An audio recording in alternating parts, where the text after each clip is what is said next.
우리 할렐루야 샬롬하고 인사합니다. 할렐루야 샬롬 샬롬 샬롬 샬롬 샬롬 샬롬. 하나님 사랑합니다. 여러분 주 안에서 사랑합니다. 오늘 우리 39장 말씀 그래도 쭉 따라가니까 성경을 다 읽으니까 이해는 좀 되시죠? 이스라엘의 왕조 시작은 어디부터예요? 사울 때부터죠? 사울 왕 때부터. BC 1030년부터 시작된 왕조는 다윗 왕과 솔로몬 왕조를 이루다가 솔로몬 왕이 죽은 후에 BC 931년에 북이스라엘과 남유다로 나눠줍니다. 그러니까 솔로몬까지는 하나님이 그냥 꼴을 보셨어요. 왜냐하면 다윗에게 하나님이 약속을 하셨거든요. 그래서 솔로몬까지는 지켜주셨죠. 솔로몬에게도 축복하시고, 네가 아주 나한테 그 지혜를 구하는 마음, 내가 부와 영광도 주시리라. 그렇게 말씀을 하시고 약속을 하셨기 때문에 솔로몬 왕이 나중에 아주 변심을 해가지고 우상 숭배하고 아내들이 많아가지고 이방신들 섬기고 사당 짓고 아주 엉망진창으로 지냈는데도 꼴을 보시다가 네 때는 안 그러고 네 자식 때 네가 계속 그거 안 고치면 그러리라 했는데 르호보암과 여로보암으로 나뉘어서 남과 북이 우리나라 꼭 남북 나뉜 것처럼 그 나라도 남과 북이 나눠지는 그러한 역사가 일어납니다. 그리고 이제 또 북이스라엘 멸망하고 그리고 남유다가 멸망을 하죠. 북이스라엘은 거기에 대한 심판의 그 예언을 계속해서 예레미야가 울며 하는데도 안 들었다라는 얘기들이 지금 계속 주일마다 이어지고 있습니다. 북이스라엘은 BC 722년에 아수르에 의해서 멸망당할 것이다 했는데 그대로 멸망을 당했어요. 그 시대에는 다들 안 믿었지만 지금 우리는 그렇게 이루어졌지 다 아시죠. 그렇게 멸망하고 남유다는 BC 586년 722년에서 586이면은 뭐 몇 년 차이 안 되죠. 10년 전 만에 다시 남유다도 멸망을 하죠. BC 1030년에 시작된 왕조는 444년 만에 남과 북이 완전히 무너져서 바벨론의 속국이 되어버립니다. 그렇게 말씀을 믿지 못하느냐. 지난주에 우리 말씀 제목이 너희는 믿지 못하느냐였어요. 근데 오늘은 뭐라고 말씀하고 계세요? 내가 나를 그래도 믿었기 때문에 너를 그래도 살려두리라. 그 소망이 그래도 선포가 되고 있습니다. 하나님은 저와 여러분을 자식이 이뻐서만 내 자식이에요. 잘해서만 아니면 나한테 잘하고 아니면 똑똑하고 잘생겨서 내 자식이 아니잖아요. 정말 못생기고 하루에도 몇 번씩 속에서 그냥 이렇게 덩어리가 올라왔다 내려갔다 그냥 군밤을 줘도 12번을 더 주고 싶고 내쫓아도 12번 쫓아버리고 싶어요. 어제도 오후 3시까지 잠을 잤는데 저기서 방망이가 올라왔다 내려왔다 아직 네가 이기나 내가 이기나 어디 언제까지나 자나보자 하다가 제가 졌어요. 오후 3시 30분이 넘다 보니까 얘가 3시 수영이라도 가야 할 텐데 가서 씻기라도 해야 될 텐데 제가 언제까지 잘 건가 싶어가지고 내가 졌죠. 또 어떻게 보면 사람일 거예요. 가서 좀 운동하고 오게 해야 되고 일으켜야 되고 하니까 결국은 갔다가 다 다쳐버려가지고 인원이 가득 차가지고 수영 못한다고 그래서 4시가 넘어가지고 결국은 집에 가서 목욕만 하고 왔습니다. 그냥 속에서 올라오죠. 얼굴 쳐다보고 싶지도 쳐다보지도 않았어요. 쳐다보지도 않고 그냥 퍼대했죠. 집으로 가라고. 너 여기 있을 자격 없다고. 그랬더니 이제 그건 또 안 되겠으니까 와가지고 잘못했고 어쩌고 또 어쩌겠습니까? 할 수 없죠. 오늘 본문의 남유다의 마지막 날 하나님 마음이 이런 마음 아닐까. 제가요 제 아들을 보면서 요즘에 훈련을 받고 있어요. 잘 참는 견디는 훈련. 저도 잘 삐지거든요. 말도 하기 싫고 쳐다도 보기 싫고 해주고 싶지도 않고 한데도 또 할 수 없이 또 돌이키고 하는 마음이 이 이스라엘을 바라보시는 하나님의 마음은 아닐까. 저는 그렇게 생각을 합니다. 남유다의 마지막 날에 언급되는 부분이 오늘 본문이죠. 예레미야 선지자가 그토록 심판의 메시지를 수없이 눈물의 선지자예요. 오죽하며 울며 불며 그렇게 전했지만 남유다 백성들은 오히려 선지자를 비웃고 배척하고 어디다 구덩이에다가 가두고 그죠? 죽을 뻔했어요. 근데 가까스로 지금 구덩이에서 건져지는 그런 상황에 예레미야 선지자의 예언대로 남유다의 멸망의 날은 드디어 찾아오고 말았습니다. 오늘날 이 시대에도 심각한 것은 예수를 믿고 교회를 다니고 말씀을 듣는 자들이 남유다 백성들처럼 말씀을 듣는 것으로 만족하고 있다는 것이 심각한 오늘날의 그러한 현실. 그냥 듣는 것도 감사해요. 어떻게 보면 안 듣고 안 다니는 사람도 있는데 거기다 대면 듣기라도 하니 뭐가 있어요? 언젠가 기회가 있지 않을까. 마지막 대선에 언젠가는 어떤 계기를 통해서 하나님은 다 아시고 계신데 저와 여러분은 모르죠. 제가 오늘 일부 때도 설교를 했지만 제가 이렇게 되리라고 누가 생각을 했겠어요? 아니 걸어다니고 당연한 거잖아요. 그죠? 그냥 가기 싫어, 안 가고 싶어 했는데 이제 가고 싶어도 못 가는 상황이 될 줄 누가 알았겠느냐고요. 아셨으니까 제가 이렇게 해서 서 있으니까 살아있지. 만약에 이렇게 서 있지 못하는 사람이었더라면 제가 일상을 어떻게 살았을까 생각만 해도 눈앞이 캄캄합니다. 말씀을 듣고 마음의 통함이나 깨달음을 갖지 못하고 그들은 살아가고 있다라는 거죠. 아무리 두날 가진 검 같은 말씀이 선포되어도 강팍해진 마음바닥에는 그 칼이 꽂히지를 않아요. 말씀의 칼이 찌르고 쪼개기까지 남유다 시대처럼 어렵다는 것이 이 시대의 스폼 오늘날 하나님의 말씀은 반드시 이루어짐에도 불구하고 믿지 못하고 산다는 것은 하나님에 대한 불신앙인데 마태복음 5장 18절입니다. 이제부터는 주보를 보시면 말씀이 나와 있을 겁니다. 천지가 없어지기 전에는 율법의 1.1획도 결코 없어지지 아니하고 다 이루리라. 제가 그 좁은 공간에다가 되도록이면 빠지지 않고 넣느라고 아주 그 부족한 그 실력에 엄청 그거를 축약을 하고 줄이고 간격을 맞추느라고 맞춥니다. 부족하면 이제 나중에는 장절만 쓰기도 하죠. 오늘 본문에 남유다가 멸망하는 그날의 대표적인 세 사람의 모습이 기록되어 있는데 시드기야 왕과 예레미야 선지자와 에벤멜렉이라는 사람, 지난주에도 에벤멜렉이라는 사람에 대해서 제가 말씀을 드린 것 같은데요. 이 세 사람의 모습은 말씀을 믿지 아니한 자와 말씀에 순종한 자의 모습이기 때문에 이 세 사람이 언급이 됩니다. 말씀에 순종치 아니한 자의 끝과 순종한 자의 끝이 어떻게 끝나는지 하나님 말씀을 들었다면 순종하고 살아가고 그렇게 해서 은혜를 받는 저와 여러분들이 되셔야 할 줄로 믿습니다. 첫 번째 예루살렘의 함락에 대해서 나오죠. 솔로몬 왕이 세운 예루살렘 성전은 BC 965년부터 7년 동안 지은 성전이죠. BC 958년에 완공된 이 성전이 이제 372년 만에 완전히 불 속에 불타서 사라져버립니다. 그때를 성경은 분명하게 기록하고 있는데 시드기야 왕 11년 4월 9일이다 이렇게 기록되어 있어요. 실제 역사에 있는 이야기이기 때문에 날짜까지 기록이 되어 있죠. 이거는 예기책이 아닙니다. 시드기야 왕 11년 4월 9일 솔로몬 성이 불탑니다. 시드기야 9년부터 예루살렘 성을 포위하던 바벨론 군대는 1년 6개월 만에 예루살렘 성을 함락했어요. 올해도 포위했어요. 올해도. 결국은 식량이 떨어지고 견딜 수가 없어질 때까지 성을 포위하고 기다린 거죠.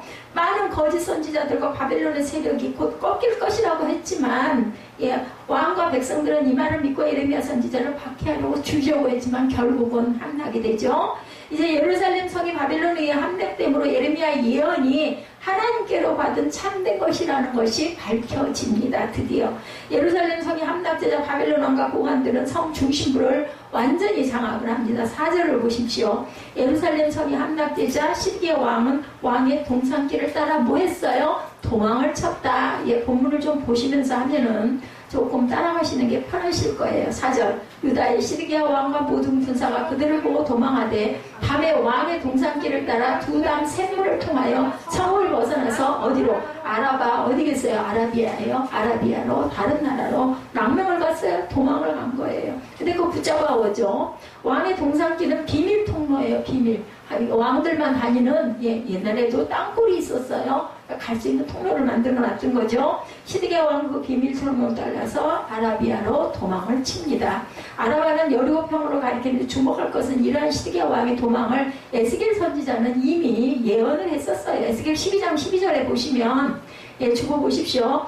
우리가 성벽을 뚫고 행장을 그리로 가지고 나가고 그 중에 왕은 어두울 때 어깨에 행장을 메고 나가면 눈으로 땅을 보지 아니하려고 자기 얼굴을 가리리라 하라. 그렇게 도망갈 것이다. 에스겔 12장에 이미 이렇게 해서 예언을 한 내용이라는 거죠.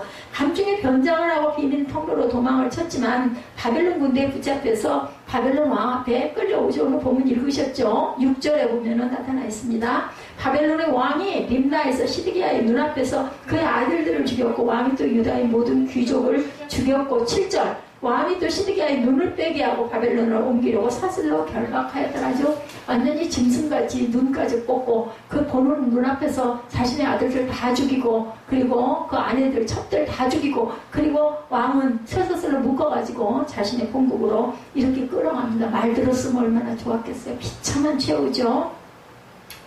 예, 이렇게 처형되는 끔찍한 모습, 자기 자식들이 눈앞에서, 그리고 자신의 신하들이 처형되는 모습, 또 자기들의 애족들이 처형되는 모습을 다 봐야 했습니다.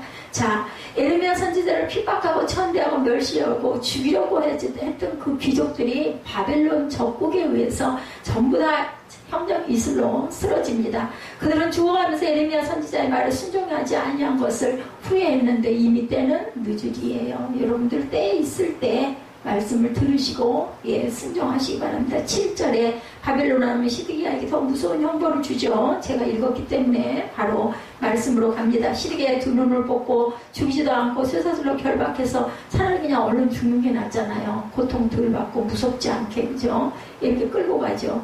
에레미야 52장 11절에 보면요, 시드기야의 두 눈을 빼고 노사슬로 그를 결박하여 바벨론 왕이 그를 바벨론으로 끌고 가서 그가 죽는 날까지 옥에 가두었더라. 이렇게 나타나 있어요. 에레미야 52장 11절에 앞으로 저희들 공부할 부분이죠. 시드기야도 에레미야 선지자의 말을 듣지 아니한 것을 후회했을 것입니다. 그러나 이미 하나님의 구원의 손길은 남유다를 이미 떠난 후에요. 그렇게 심판을 선포했건만 수년 동안, 그죠?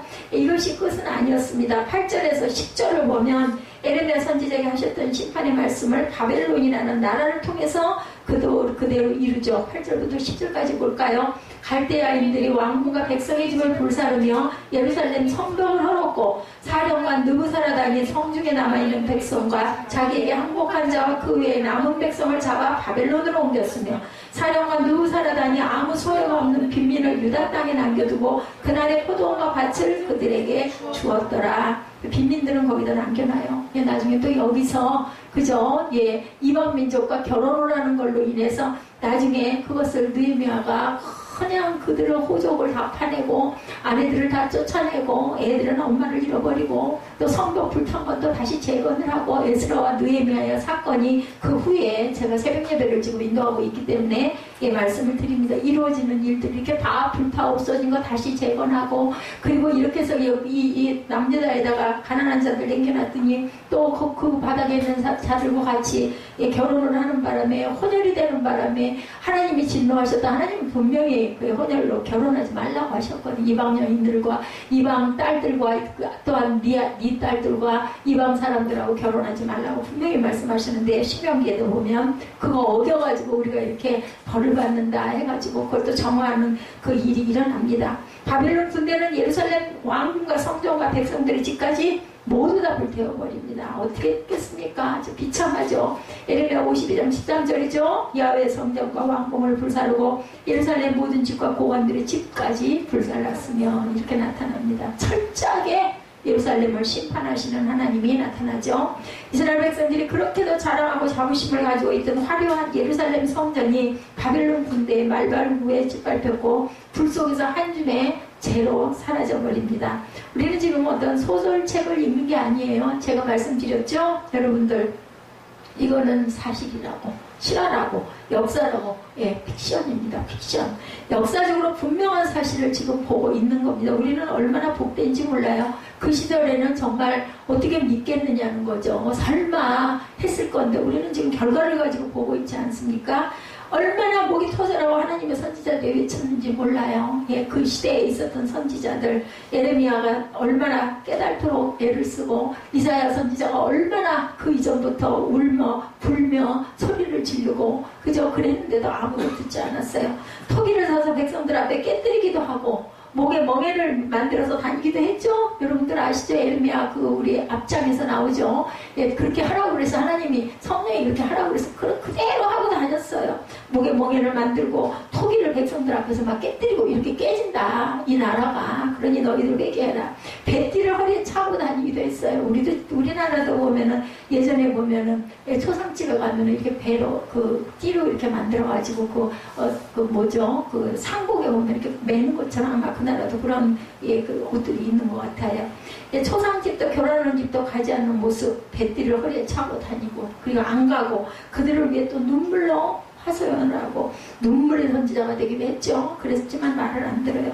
특히 12기하는 11년 동안 왕의 자리에 있으면서 가장 가까이서 수없이 예레미야 선지자의 심판의 말을 들었어요. 물어보기도 했죠. 수차례 가서 그렇게 된다 하더냐, 뭐라 하시더냐 물어까지 봤습니다. 예레미야 38장 17, 8절입니다.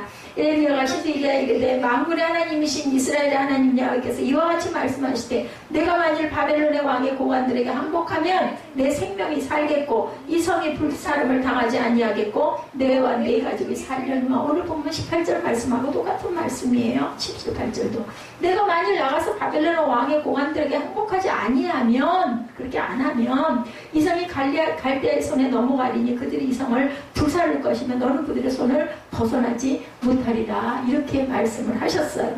시드기야는 마지막까지 예레미야 선지자 말을 안 들었어요. 설마 했다라는 거죠. 한 사람의 불순종이 남유다의 나라의 종말을 고하게 됩니다. 로마서 5장 19절입니다.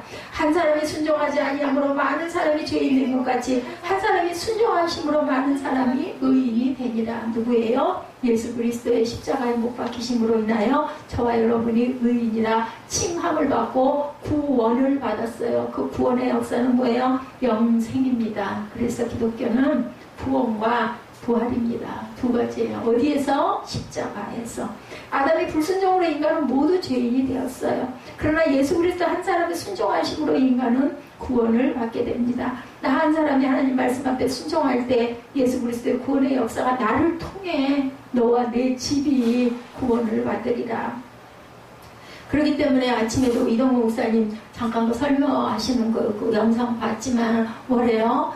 통해서 뭐 4분의 8춘이라도 4춘이라도 누구라도 하나 네가 구원받으면 그렇게 해서 네 가족들이 살리라. 그러니까 먼저 그렇게 구원을 받고 은혜를 받은 사람은 특히 누구보다도 전가로 바깥으로 뛰내고 나가는 것도 중요하지만 내 가족을 구원할 사명이 여러분들에게 저에게 있는 겁니다. 저도 요즘에 그래서 항상 민성인의 가족 위해서 제가 기도합니다. 한 가정이 남은 것 같아요. 어찌됐든 간에 그죠? 제 자녀들이 다 그래도 예수를 얼마나 깊이 하나님이 어이구 잘했다라고 하실지 어떨지는 모르지만 그래도 기독교를 믿고 하나님을 믿고 있는데 민성이네 집만 제일 마음에 걸려요. 이렇게 그때 제가 삐끗했었을 때 민성이를 낳았기 때문에 얘가 지금도 구원을 못 받고 있는 게 아닌가. 내가 있으면서 영향을 미쳐서 걔를 완전하게 구원을 했어야 되는데 제가 그 빛이 마음에 항상 있습니다. 가기 전까지 꼭 구원을 받아야 할 텐데 지금 제가 할 수 있는 건 기도밖에 없죠.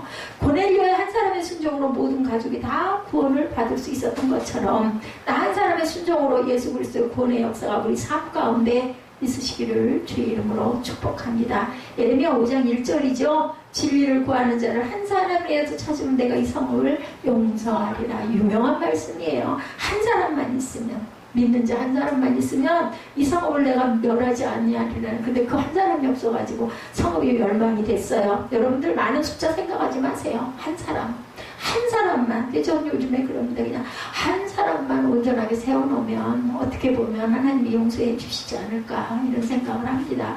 100사람도 좋고 1000사람도 좋고 얼마나 좋겠어요. 몇만 명이면 더 좋겠지만은 그룹마다 이런 저런 톡이 간장종지도 있는 거고 커다란 대접도 있는 거고 또 아름다운 보자기도 있는 거지만 간장종지의 역할이라도 한 사람이라도 내가 온전히 세워놓고 그 자녀를 통해서 다시 또 하나님의 나라가 서서 갈 수 있다면 하나님 용서해 주시지 않을까. 저는 이런 마음을 정말 제가 간절한 그런 절실한 마음에 기도를 합니다. 이 세상은 남유다처럼 멸망받을 수밖에 없지만 그래도 내가 하나님 말씀에 순종하며 살 때 그리스도의 구원의 역사가 나와 내 집에 임하시리라고 믿습니다. 수없이 들려지는 하나님 말씀, 오늘날도 그죠? 얼마나 말씀이 많아요. 뭐 요즘에는 뭐 말씀이 없어서 못 듣는다라는 소리는 아무도 안 합니다. 그냥 뭐 채널만 틀면 누르기만 하면 나오죠. 극동방송에서 나오고, 아니면 뭐 휴대폰 어플에서도 뭐 나오면 뭐 그냥 뭐 있는 게 말씀이에요. 그죠? 내가 원하는 대로 말씀을 찾아서 우리가 들을 수가 있습니다. 우리가 이렇게 하나님의 말씀, 내가 하나님 말씀에 순종하고 살게 하기 위한 하나님의 음성, 오늘도 예레미야 39장을 통해서 저와 여러분에게 하나님의 살아계신 말씀이 저를 통해서 성령 말씀을 통해서 임하시기 바랍니다. 두 번째, 심판의 메시지를 믿었던 자들, 그죠? 39장 11절에서 18절까지 예루살렘의 함락에 대해서 지금 10절까지 쭉 말씀을 드렸고, 11절에서 18절까지는 심판의 메시지를 믿었던 자들은 어땠나. 바벨론의 느부갓네살 왕이 예레미야에 대하여 사령관 느부사라단에게 명령하여 이르되 하고 나오죠. 그를 데려다 선대하고 해하지 말며 그가 내게 말하는 대로 행하라. 이에 사령관 느부사라단과 내시장 스부사스반과 궁중장관 네르갈사르셀과 바벨론 왕의 모든 장관이 사람을 보내어 예레미야를 감옥들에서 데리고 사반의 손자 아히감의 아들 그다랴에게 넘겨서 그를 집으로 데려가게 하매 그가 백성 가운데 살았어요. 그나마 이렇게 해서 건져놔서 예레미야가 감옥들에 갇혔을 때 야훼 말씀이 그에게 다시 또 영이 임합니다. 오늘날은 우리가 성경 말씀 그것만 가지고 제가 여러분들에게 설교를 하고 기도하면 되지만, 그 시대에는 성경이 이루어지지 않았기 때문에 선지자들에게 하나님의 영이 임해서 예언을 하십니다. 예언을 받으면 예언한 걸 그대로 안 하면은 죽을 것 같아서, 예레미야도 그랬죠. 몸이 불같이 뜨거워져서 내가 견딜 수가 없더라. 얘기를 해야 돼요. 그 마음을 주시기 때문에. 너는 가서 부수인 에벤멜렉에게 말하기를, 부수인은요 흑인이에요. 지금 누가 부수인이었어요? 모세 아내가 부수인이었습니다. 후처죠. 본래 본처 돌아가고 두 번째 구수인을 맞아가지고 그거 가지고 흉거다가 어떻게 됐어요? 문둥병 걸리죠. 누나가 그거 가지고 비방하다가 당장에 문둥병이 발병을 해가지고 그거 고치느라고 모세가 엄청 기도했죠. 그래서 그게 다시 벗겨지는 그런 역사 여러분들 아마 기억나실 겁니다. 이스라엘 하나님의 말씀에 내가 이삭에 난 재난을 내리고 복을 내리지 아니하리라 한 나의 말이 그날에 내 눈앞에서 이루리라. 야훼 말씀이니라. 내가 그날에 너를 구원하리니 내가 그 두려워하는 사람들의 손에 넘겨지지 아니하리라. 내가 반드시 너를 구원할 것이니 내가 칼에 죽지 아니하고 내가 노량물같이 내 목숨을 얻을 것이니 이는 내가 나를 믿었습니다. 야훼 말씀이니라 하시더라. 어떻게 해야 믿었을 때, 제가 그래서 오늘 제목을 그렇게 했어요. 너는 내가 나를 믿었습니다. 믿음같이 중요한 것은 없습니다. 여러분들 믿으십니까? 아멘. 네, 그렇게 믿을 때 내가 너를 목숨을 구해주리라고 말씀합니다. 거짓이 난무하고 거짓된 세력들이 득세한 시대 속에서 하나님 말씀을 믿고 선포한다는 것 정말 쉽지 않습니다. 아무리 말씀이 많아도 내 마음에 믿음이 들어오질 않으면 안 되고, 그건 또 사람이 힘으로 하는 건 아니에요. 근데 일단은 그릇이 닦여 있어야 되는 게 중요합니다. 여러분들 예배하기 위한 마음가짐이 중요하다. 그래야 그릇에 뭐가 들어갈 거 아니냐는 거, 더러운 거 그릇 갖고 여러분들 반찬 안 담으시잖아요. 일단은 닦아놔야 된다. 그러기 위해서 여러분들 찬양과 경배하시고 기도하시고 그런 거예요.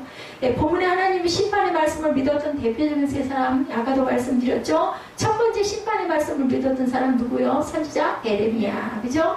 하나님께 직접 말씀을 받은 에레미야였지만 얼마나 많은 갈등을 했겠어요. 이 말씀을 내가 과연 선포해서 내가 살 수 있을까? 나는 죽지 않을까? 이런 마음이 안 들었겠어요. 사람인데, 에레미야도 사람인데.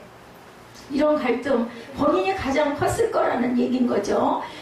내가 다시는, 예레미야 20장 9절입니다. 내가 다시는 야훼를 선포하지 아니하며 그의 이름으로 말하지 아니하리라 하며 나의 마음 뭐라고요? 불붙는 것 같아서, 제가 아까 말씀드렸죠. 골수에 사무치니 답답하여 견딜 수가 없나이다. 맞아요. 불붙는 것 같아요. 저도 어떤 하나님의 그 마음의 감동이, 말씀을 제가 잘 드려야 됩니다. 영상이기 때문에 잘못했다가는 또 이상하게 생각하는 사람들이 있을 수가 있기 때문에, 또 이단 소리 나면 어떻게 해요? 큰일이죠. 저는 괜찮지만 우리 교회가 그러면 안 되니까 마음에 감동이 있을 때 있어요. 그러면요, 그걸 그냥 어떻게 얼른 안 하면 내가 죽을 것 같은 마음이 들 때가 있다는 거죠. 제가 요즘에 이 힘 없는 이 가운데도 예, 이렇게 성전 여러분들 조금 변화 안 보이세요? 꽃들도 다 지금 새우게다 새 단장을 하고 나무도 심어지고 다 이렇게 단장을 하고 버릴 건 버리고 화분도 전부 다 분갈이를 했어요.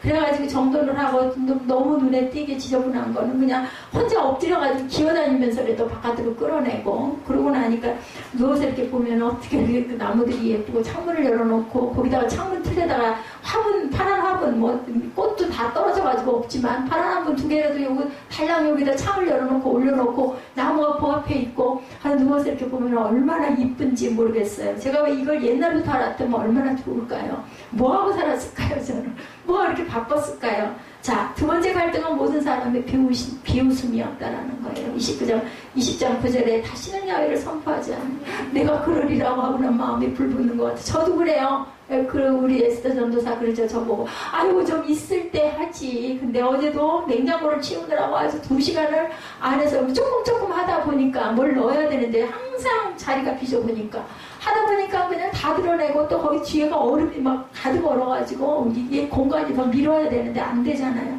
그걸 칼로 깨내다가 나중에는 안 돼가고 뜨거운 물을 들어보니 바닥으로 물은 다 쏟아지고 그것도 찝어내고 하여튼 어저께 2시간 이상을 그러고 났더니 아들이 왔더라고요. 그러고는 그 박스 다 치우고 뭐 사면은 그거 뭐가 많잖아요. 그거 정리하는 게 엄청 힘들어요.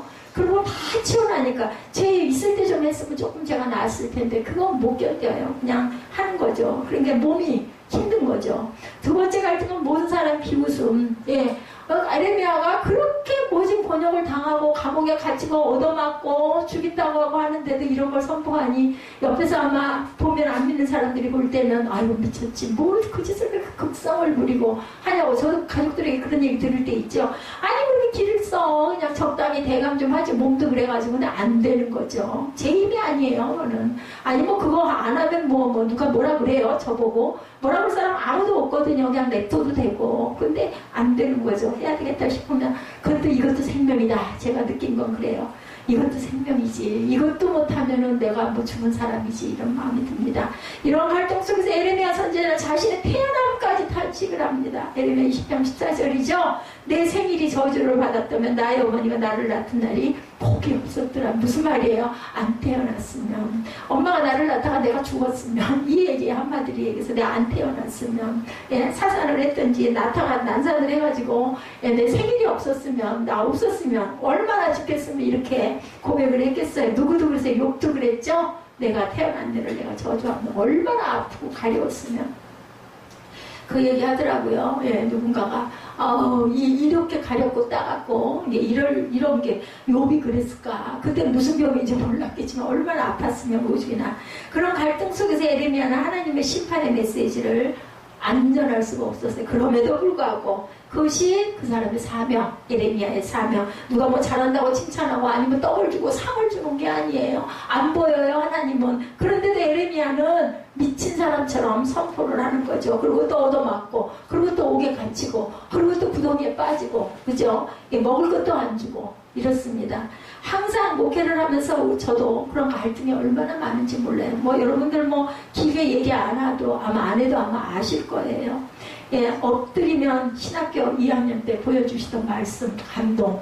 예, 제가 정말 은혜 받을 때 반복하시던 음성을 잊어버릴 수가 없어요. 아니었으면 어쩔 뻔했냐고. 제가 만약에 그거 순종 안 했으면 근데 그때 제가 이렇게 될 걸 알고 했냐는 거죠. 이거는 하나님의 은혜입니다. 건질 방법이 없으니까 잘못은 제가 했는데 제가 잘못했어요. 여러분들 제가 엄청 잘못했어요. 어떻게 방법도 없어. 근데 한탄하고 원망할 수도 없고 그렇게 됐는데 하나님이 구하실 방법은 이것밖에.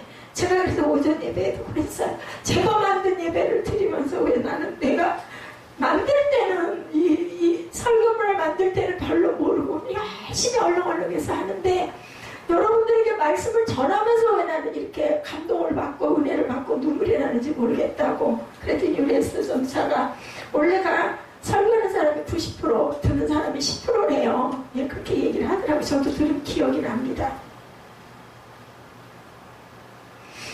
사람이 할 수 있는 일은 여러분들 한계가 있어요. 제가 아들이 아직 잘 모르겠다고 잘 못 믿겠다고 그런 얘기를 할 때마다 제가 그 얘기를 합니다.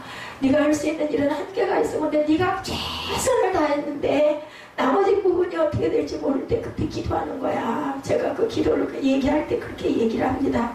지금 한참 반항을 할 그런 시기다 보니까 자기도 그 자동차 바퀴에 지가 끌려서 하고 했는데도 안 다친 거 한 거 보면은 너무 기적이다 생각도 들고 느끼기도 하는데도 아직도 잘 모르겠다. 그리고 절실하지가 않다. 자기는 거짓말을 이제 못하겠다고 얘기를 하더라고. 뭐라 그러겠어요. 절실하지 않겠죠. 제가 지난번에도 말씀드렸죠. 여러분들 호흡하는 거, 공기, 이거 감사하세요. 요즘에는 미세먼지 때문에 공기가 오염된 거 보면은 참 마음이 안타깝고 답답하지만 우리 늘 숨 쉬면서마다 호흡 내쉬면서 아이고 감사, 들이쉬면서 감사 안 하잖아요. 이런 것처럼 아직 절실하지가 않은 거겠죠. 에레미야 선지자가 이런 갈등 속에서 하나님의 심판의 메시지를 전할 수 있었던 것은 반드시 그 말씀대로 이루어진다는 확신. 왜냐하면요, 체험한 사람은 알아요. 체험한 사람은 내가 그런 마음이 왔더니 진짜 그렇게 됐네. 이걸 안단 말이죠. 그러니까 또 어떤 마음이 오면 이거 어떡해.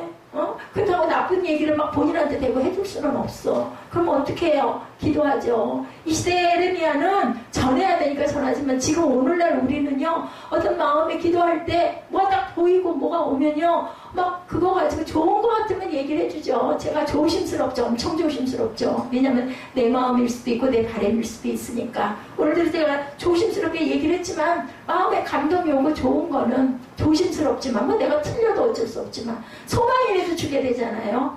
거짓말은 아니니까. 저는 그냥 그렇게 전합니다. 나의 말이 그날에 내 눈앞에서 이루리라. 이렇게 말씀하죠. 에레미야 눈앞에서 모든 일이 이루어집니다. 20여 년 동안 줄기차게 전하는 부분, 10년 동안 전하는 부분. 오늘 또 우리 오랜만에 이동훈 목사님 모습 보니까 전보다 더 젊어지시고 더 건강해지시고 더 날씬해지셨더라고요. 딱 보니까 엄청 건강해지셨구나. 전에는 그래도 상당히 살이 찌셨는데 목이 가늘어지셨더라고요. 그 얼굴도 더 곱상해지시고 아이 때 모습이 보이는 것 같아요. 그래서 제가 은혜를 받았습니다. 모습을 뵈면서 세상적으로 생각한다면 미련하고 무모한 짓 같은 그런, 그죠? 우리 교회도 마찬가지. 뭐하러 그렇게 쏟아붓고 그러고 있어. 그냥 그거 잘 먹고 잘 살면 좋을 텐데. 이런 생각, 당연히 인간적인 생각을 할 거예요. 별로 드러나는 것도 없고, 변하는 것도 없고, 누구 말마다 앞도 안 보이고. 근데 앞으로 가고 있어요, 여러분들. 여러분들 한 살 한 살 먹고 가고, 아이들은 자라가고 있거든요. 앞으로 가고 있습니다. 뭐 하면서? 예배 드리면서. 예배를 만약에 5년 전에, 3년 전에, 아니면 7년 전에 멈췄다면 얼마나 더 잘 살겠어요. 조금 더 여유있게 살 것 좀 잘 샀을까요? 배불리 더 먹었을까요? 그렇다고 여러분들 지금 배고프진 않으시잖아요. 이 말씀이 이루어진 날 하나님은 에레미야 선지자를 보호해 주시죠. 12절을 보십시오. 뭐라고 얘기하고 있습니까? 그를 내려다 선대하고 해하지 말며 그가 내가 말하는 대로 행하라. 이렇게 해서 보호를 받습니다. 바벨론 왕은 에레미야 선지자에 대해서 정보를 들어서 잘 알고 있었던 거예요. 바벨론 왕은 에레미야가 남유다 왕과 백성들에게 꾸준히 밥을 바빌론에게 항복해라. 진짜로 그렇게 외쳤잖아요. 그러면 네가 살리라. 왕에게도 계속 시드기야에게도 얘기했죠. 근데 안 들은 거예요. 그렇기 때문에 그 바빌론 왕은 에레미야에 대해서 좋은 마음을 갖고 있었다. 선대하라. 에레미야를 그래서 각별히 모시라고 명령을 합니다. 하나님께서 에레미야 선지자를 이방 세력의 보호를 받게 하신 것은 아직 에레미야에게 사명이 남아있기 때문이에요. 사명. 어떻게 저렇게 살고 견디고 가. 누구 만났다나 그 교회에서 뭐가 나와가지고 예배를 드리고 있고 그 교회에서 뭐가 나와서 교회를 유지를 해. 그래도 하나님께서는 가게 하시는 하나님. 후에 예레미야 선지자는 50장에서 바벨론에 대한 멸망도 선포합니다. 지금 이제 39장이잖아요. 이제 그때쯤 되면은 당신도 또 멸망할 것입니다. 선포합니다. 그러므로 에레미야 선지자는 아직도 하나님의 사명을 감당해야 할 일들이 남아있다. 그 시대에 이 사람은 이 선포하는 부분이 그 사람의 사명이었기 때문이죠. 특히 사명자의 생명은 하나님의 손에, 하나님의 오른손에 붙잡혀 있다는 거죠. 사명자는 자신에게 주어진 사명을 감당하는 데 있어서 담대하게 전하고 증거하고 감당해야 되겠다. 두 번째 심판의 메시지를 믿었던 사람 누구였어요? 그다랴 나오죠. 14절에 보면 뭐라고 나와요? 사람을 보내 에레미야를 감옥들에서 데리고 사반의 손자 아이감의 아들 그다랴에게 넘겨 그를 집으로 데려가매 그가 백성 가운데 사니라. 거기서 그다랴는 집에서 삽니다. 그다랴에 대한 것은 40장 41장에서 41장에서 자세히 나오니 그때 우리 다시 한번 보도록 하죠. 그다리아의 할아버지 사바는 요시아의 종교계획 때 예레미야 선지자와 함께 종교계획에 동참했던 인물입니다. 그리고 그다리아의 아버지 아히감은 예레미야 죽음에 처해 있을 때 구해주었던 그런 사람이기도 합니다. 그러므로 이들 집안은 예레미야 심판의 메시지를 믿었던 사람들이고 그다리아 역시 친바벨론 정책을 추구하던 사람이었기 때문에 예레미야 총독이 나중에는 그 예루살렘 총독이 됩니다. 하나님 말씀에 순종하고 예레미야 선지자를 돌봐주었던 그다리아에 대해 하나님은 성경 2장에 걸쳐서 언급하고 있죠. 예, 누구예요? 그 브레네 사람 시몬. 나중에 그 집안에서 왕이 태어나죠. 하나님이 마음 깊이 기억하고 싶은 사람, 예, 그런 사람이 되고 싶으면 말씀에 순종하고 헌신하고 섬기고 드리는 삶을 사시면 됩니다. 하나님을 믿고 예수 그리스도를 믿는다면서 말씀과 동떨어진 생활을 한다면 그 신앙은 외식이에요. 외식, 거짓된 신앙이라는 사실 우리가 아시죠? 예, 히브리서 11장에 나오는 16명의 믿음의 사람들은 한결같이 하나님 말씀에 순종한 사람들이죠. 믿음의 사람 17명째 사람이 되어 가시는 저와 여러분이 되셔야겠습니다. 세 번째 심판의 말씀을 믿었던 사람 누구예요? 에벤멜렉 나오죠. 38장에서 에벤멜렉에 대해서 우리가 들었습니다. 예, 그는 장관도 아니었고 유대인도 아니었고 노예로 붙잡혀온 흑인 넷이었었죠. 예, 광복기를 돌보는 자였습니다. 오늘날로 말하면 하류층 사람이었어요. 흑인이었고 보잘것없는 인간이었지만 에벤멜렉은 예레미야 선지자의 심판의 메시지를 가볍게 듣지 않았습니다. 몸은 천하였지만 그의 귀는 영적인 귀를 가지고 있었고 에벤멜렉은 가진 것은 없었지만 남들이 가지고 있지 않은 영적 부유함을 가지고 있었습니다. 영적인 귀를 가진 에벤멜렉은 담대함도 또한 가지고 있었죠. 왕 앞에 감히 나설 수 없는 자신의 그 생명을 내걸고 예레미야 선지자의 억울함에 대해서 직언을 했던 그러한 사람입니다. 이런 에벤멜렉의 행동은 하나님은 보고 계셨던 거죠. 16절을 보면 뭐라고 말씀하고 계세요? 너는 가서 구수인 에벤멜렉에 말하기를 만군의 야훼 이스라엘의 하나님의 말씀에 내가 이성의 재난을 내리고 복을 내리지 아니하리라 한 나의 말이 그날의 내 눈 앞에 이루기라. 이렇게 말씀합니다. 예.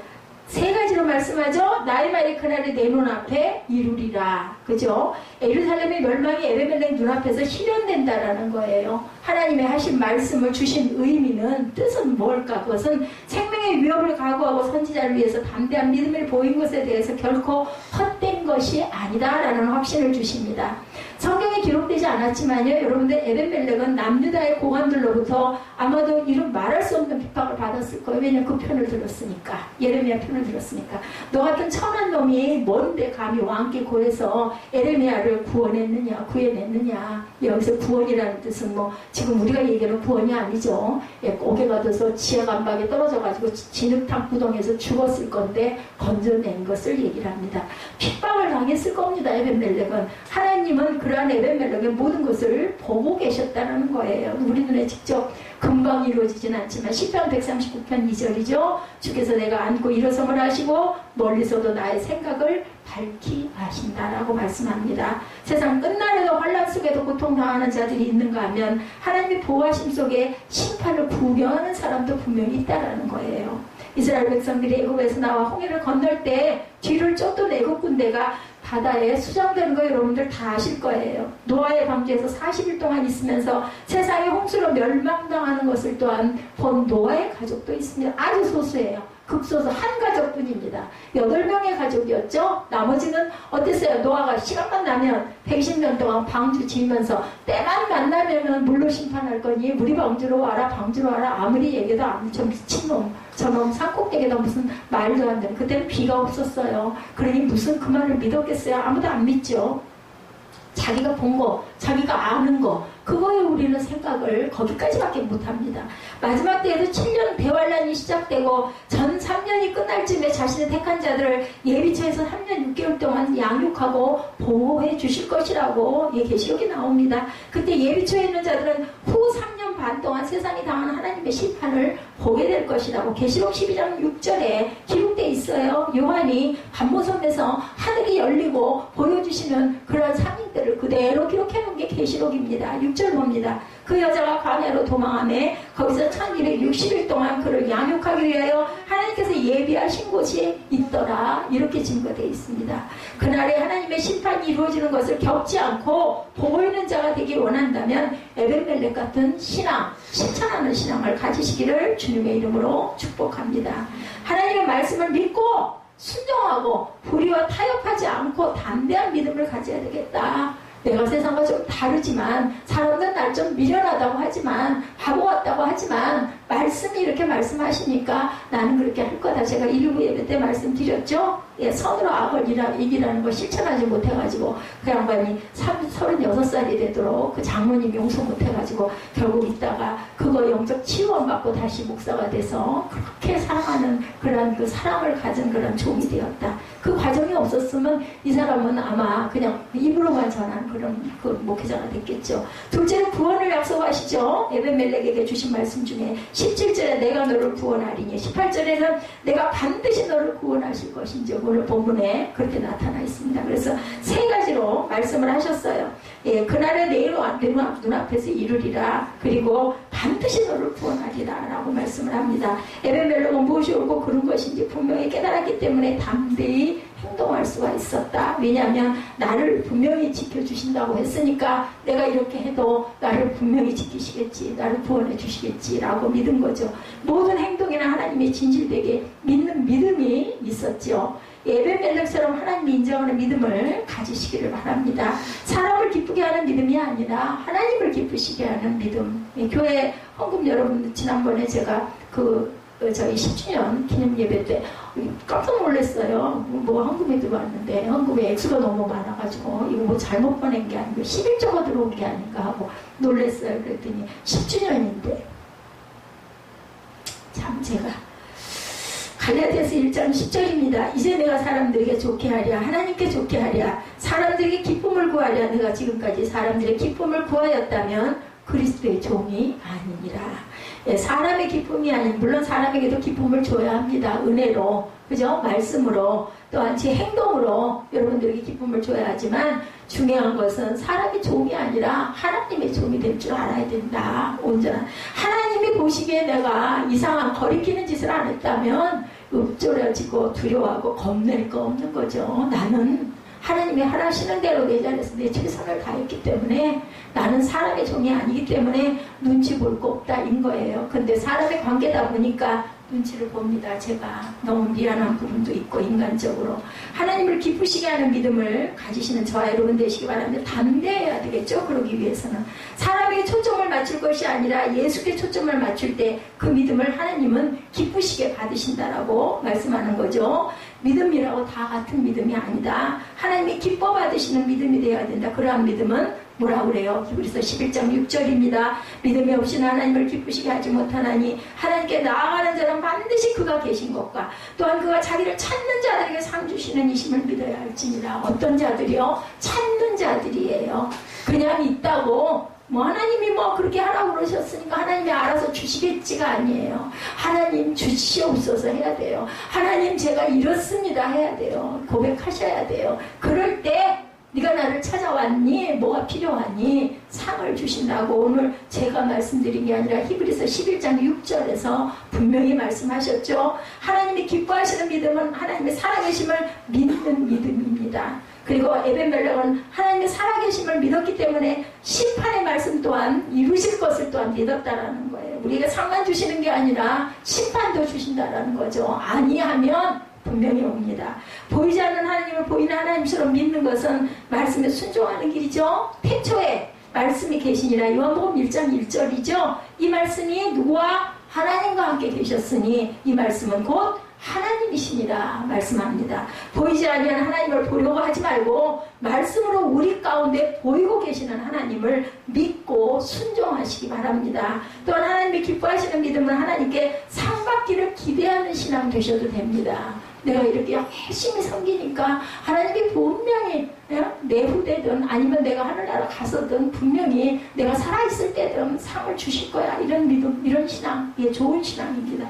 우리가 땅에서 오직 예수를 위해 사는 모든 일은 하나님 나라에서 받을 상급과 연결된다는 거 절대로 믿지 마시고, 예, 그것을 믿고 가시기 바랍니다. 이 땅에서 상을 받을 수 있지만 진정한 상급은 뭐 땅에서 얼마나 잘 살고 얼마나 오래 살겠어요. 그죠? 영원한 영생의 시간들이 있는데요. 영원한 생명이 영생입니다. 계시록 2장 10절입니다. 내가 죽도록 충성하라. 그러면 내가 생명의 멸류관을 내게 주리라. 아니, 생명을 주신다는데 나 어차피 언젠가 죽잖아. 그래, 애기들도 알아요. 내가 언젠가 죽는다는 거. 아이들도. 계시록 22장 12절에 보라, 내가 속히 오리니 내가 줄 상이 내게 있어 각 사람에게 그가 행한 대로 갚아주리라 말씀합니다. 행한 대로, 예, 갚아주리라. 성경에서 좋아하는 말씀 가운데 야훼 보시기에 이런 말씀이 있어요. 야훼 보시기라는 말씀이요, 구약에 77번, 신약에는 단 한 번 기록되어 있습니다. 하나님 보시기에 나의 믿음은 어떤 믿음인지 여러분들 생각해 보시기 바랍니다. 사람 보기가 아니라 하나님 보시기에 아름다운 믿음을 가지시기를 주님의 이름으로 축복합니다. 예레미야는 20세의 약관의 나이에 사명을 받았어요. 남유다의 5대 왕을 거치면서 40년 동안 선지자 활동을 했습니다. 뭐 했겠어요? 선포하는 일을 해서 하나님께 말씀을 받으면 그걸 안 하면 못 참겠어. 마음이 뭐 어떤 것 같다고요? 불 붙는 것 같아가지고. 그러고 얻어맞고 갇히고 아주 가진 고난을 받으면서도 선포를 합니다. 예레미야 선지자의 사명은 이러한 사명. 예, 그러면서도 그에게는 소망이 있었어요. 그 소망은 남유다 백성들이 하나님께 회개만 하면 심판을 안 받을 수 있다는 그런 소망. 그것만 하면 좋겠는데 목이 터져라고 눈물로 40년을 호소를 했지만, 예, 끓게 호소했음에도 불구하고 심판의 메시지는 안 듣고 누구 말? 거짓 선지자들 말. 절대로 그럴 리가 없어요. 절대로 바벨론이 우리를 침략해서 우리나라가, 예, 망하지 않는다. 이런 얘기들을 많이 했죠. 거짓 선지자들이. 이제 남유다의 불순종의 끝날을 보게 된 에레미야 선지자의 마음은 너무도 괴로웠을 거예요. 왜냐하면 나라를 잃어버렸는데 좋았겠어요? 뭐 바벨론 왕이 아무리 잘해주라고 자기를 선대한들 마음이 좋았겠어요? 내 나라는 망했는데. 예, 우리나라하고도 너무나 닮았죠. 예, 예, 그 일본에 속국 36년을 하면서 얼마나, 예, 그 서름과 고통을 많이 받아서 이름도 제대로 자기 이름 쓰지 못하고 말도 그 시절에 국민학교죠. 학교 가면은 절대 일본말 안 하면 안 되고, 예, 절대 태극기를 흔들어서도 안 되고, 예, 이 고통을 36년이나 받다가 해방이 돼서 그거 광복 외치고 대한민국 만세하다가 또 너무 급히 나와가지고 죽은 사람들도 엄청 많았다고 그래요. 우리는 그걸 못 느끼지만, 그렇죠. 계시록 1장 1절입니다. 예수 그리스도의 계시라. 이는 하나님이 그에게 주사 반드시 속히 일어난 일들을 그 종들에게 보이시려고 그의 천사를 그 종 요한에게 보내어 알게 하신 것이라. 계시록은 그냥 적은 게 아니에요. 예, 사도 요한이 반모섬에 있을 때 무릎으로 기도할 때 환상에게 보이시는 하나님의 나라, 마지막의 나라의 것을 계시록에 기록하죠. 계시록 1장 19절이죠. 그러므로 내가 본 것과 지금 있는 일과 장차 될 일을 기록하라. 그대로 했겠죠. 예, 요한은. 계시록은 반드시 속히 될 일이다. 근데 왜 여지껏 안 되고 있어? 예, 하나님의 날은, 예, 이 땅에서 천년이 하나님께는 하루랍니다. 그래서 시와 때를 우리가 알 수가 없습니다. 마지막 때 이루어질 심판의 메시지를 믿는 저와 여러분이 되시기 바랍니다. 징조는 많이 나타나고 있죠, 여러분들. 그날이 언제일지 그걸 고대할 필요도 없고, 우리는 그저 우리의 가진 사명, 우리가 태어난 이 시대에 이 땅에서, 예, 이 시간 속에, 저는 이 시간에 제가 그나마 태어난 게 얼마나 감사한지 모릅니다. 아이고, 그 전쟁, 구약을 보면 맨날 전쟁이에요. 언제 살았다 할 것도 없고 언제 죽었다 할 것도 없이 그냥 흔적도 없이 사라져버리는 일이, 사람 죽이는 거 그냥 파리처럼 그렇게 죽이고 밟혀서 지나가는데, 저는 그래도 전쟁을 안 겪고 태어나서 여기까지 왔습니다. 그렇게 배고픈 기억 별로 없이 감사할 일이에요. 말씀에 순종하고 다시 오신 예수 그리스도를 선포하고 심판의 메시지의 선포를 들으시면서 여러분들 일상 가운데서, 내가 다시 각성해야 될 건 뭐고, 내가 더 믿고 가야 될 건 뭐고, 내가 살아가야 할 방향은 뭐고, 내가 무엇을 바라고 살아가야 할 것인가를 깊이 묵상하시고 기억하시는 저와 여러분 되시기를 주님의 이름으로 축복합니다. 제가 아까 우리 하나님께 드리는 찬양에서 은혜를 받았어요. 우리 찬양하시고 이 말씀 가지시고 기도하는 시간 잠깐 갖고 축도로 예배를 마치도록 합니다.